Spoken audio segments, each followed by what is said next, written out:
Los pueblos que siguen manteniendo sus rituales y tradiciones hoy existen porque tuvieron una historia propia, paralela a la paraguaya, y mantienen además una clara conciencia de sus respectivas identidades y culturas, y por sobre todo porque mantuvieron su lengua viva.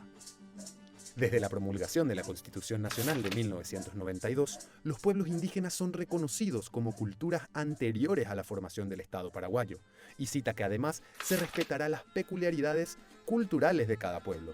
Se atenderá a su defensa contra la depredación de su hábitat, la contaminación ambiental, la explotación cultural y la alienación cultural.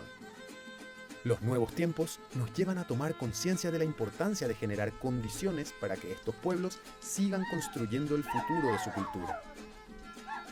Hoy, Paraguay debe asumir su cualidad de Estado pluricultural y pluriétnico. Celebrar las diferencias entre todos y todas es el camino a un mundo cada vez más justo. Y es también una gran oportunidad de encontrar respuestas en la sabiduría y en las formas de ser de los otros.